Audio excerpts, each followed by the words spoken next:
So I'm already here sa Chinese Cemetery. Ayun. Dito na po kami. Sila Tita Arlene is here.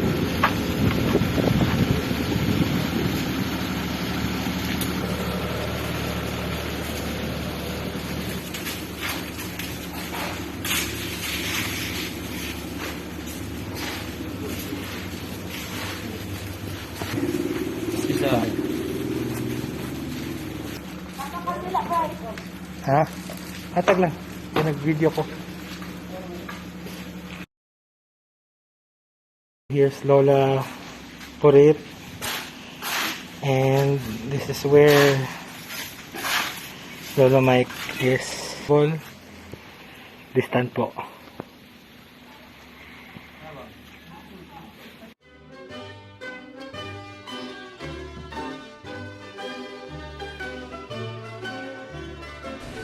I was born in 1933. When I was about 3 or 4, I was playing with my father's typewriter. And also, I was always by the stairs. I had a piece of paper and a piece of pencil, doing whatever. And my aunt, the Mercedes, who was a teacher in grade 4, noticed that every time that she passed through the stairs, I would be there just scrolling. And so she said, I think let's expose this child to school. He might want it there.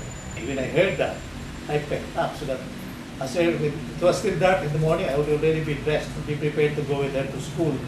When we got to school, since she was teaching grade 4, I would just sit in one corner with her, and I would just sort of try to copy whatever was being written on the blackboard and all that. A cousin of theirs who was teaching grade 1 noticed me and said, "Why don't you let this boy be a visitor in grade 1? It was already mainstream, so we cannot enroll it underage." 6 to 7 years. I was 4 in grade 1.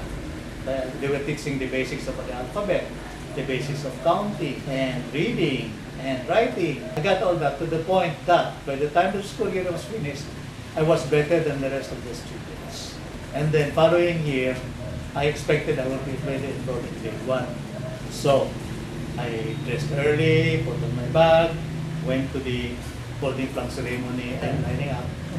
From the smallest to biggest, I was the smallest, I was there. I feel at the time that I was exuding with confidence because I already knew exactly how grade 1 was. I may have been the first in line because I was the smallest, but the confidence I had was nothing compared to all of them.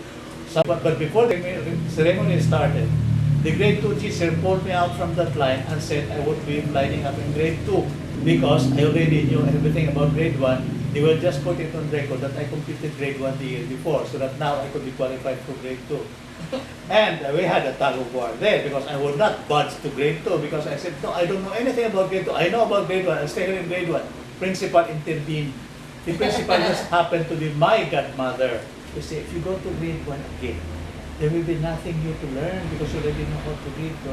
So you now go to grade 2. But I don't know anything. If you pass grade 1, you can pass grade 2. So you move there, huh? So I stopped crying now. And then as fate would have it, they were right.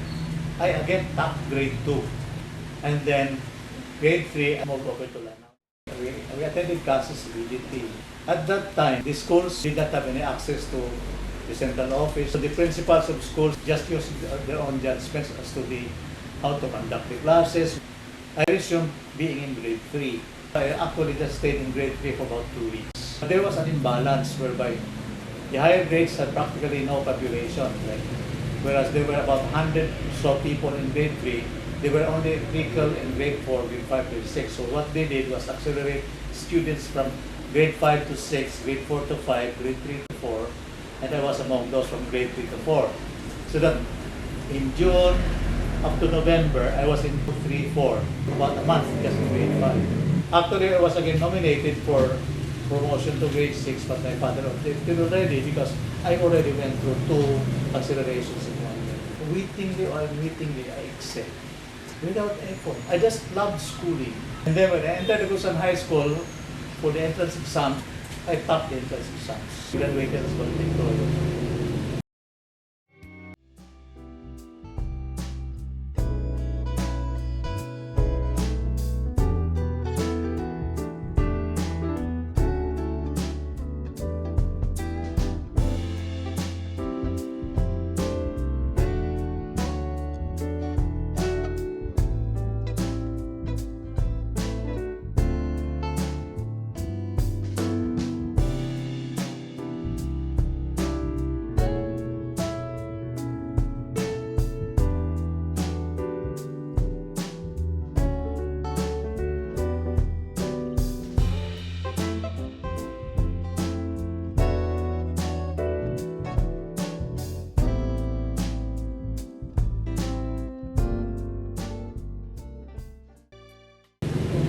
Again, when I went to college at UP, University of the Philippines, everybody, all valedictorians converged there.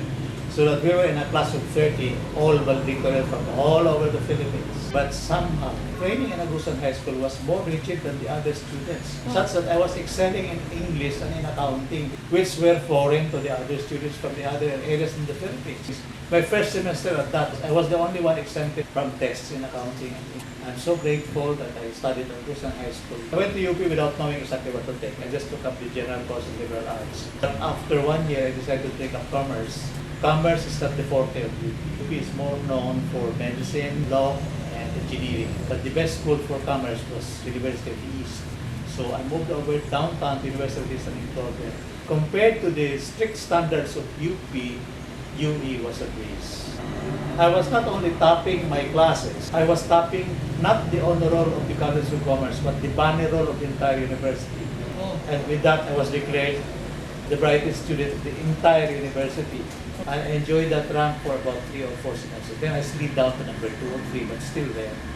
I didn't talk about it. It didn't matter to me then. The only time that it mattered was when I started working already, when you have to be competitive and your school records are somehow matched with the school records of other employees before you get a promotion.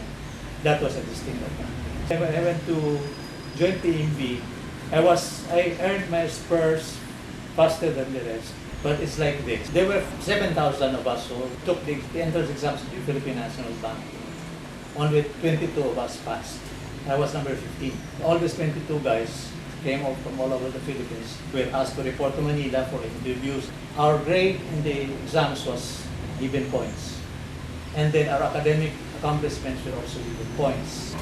I was the only one with 2 majors. I was the only one with a summa cum laude. I was the only one who was a high school valedictorian. Since I was editor-in-chief of the school organ in high school, I had the advantage of being able to write. When they concluded, I was ranked number 1 among the 22. When we were told to already report for work, started off as a trainee, the personnel manager talked to the credit manager where I was assigned and said, do not waste that boy in clinical work. I was made credit investigator already. Because of my past records and past performance over the past 2 years or so, I was recruited to join a subsidiary of the Philippine National Bank, which was being set up in 1965. Got to be known as the National Investment and Development Corporation. But our corporation was devoted to the bigger loans with longer terms. If you needed $1 million or so, you go to BP. If you needed 2 million or more, you go to our company. And then one time, for about a year, I was detailed back to PNB to manage computers and other companies. Practically, I covered all the works in the bank until I became vice president. Traveling privileges. That's why I was able to go to Australia, go to the States, go to France, go to Belgium, go to Finland, Canada, and Japan. Anyway, after I retired, David Orayas at Pandupuan was an entrepreneur in Davao. He took me in, he's financial consultant, accounting practices, administrative practices, negotiating for loans. And in between that, I was in Cebu for a while. I took off for a while from Devins to set up my own factory, which did not do too well. After that factory failed, I was taken in by another friend who was the big entrepreneur in Cebu, Belgrado. I was made financial consultant for his fan factory, his lending company, his restaurant, and even his hotel one. So I left Dodo Belgrado in Cebu, went with to Davao. That's where he set up his office there. I was already based in Davao. In there was beginning to take a residence here. I would spend the weekdays in Davao, and then Saturday morning I would take the bus and come here to Butuan. 4 hours. The buses were air-conditioned. That's a distance of about 400 kilometers. And then go back to Davao. That was my routine for 2 or 3 years. After all, I got tired. When I set up office in Butuan, I said, I'll still help you, but I insist on just staying in Butuan. And that was all right with me. The volume of work here in Butuan started lying. And I did not like the pacing anymore. Like I would go to the office,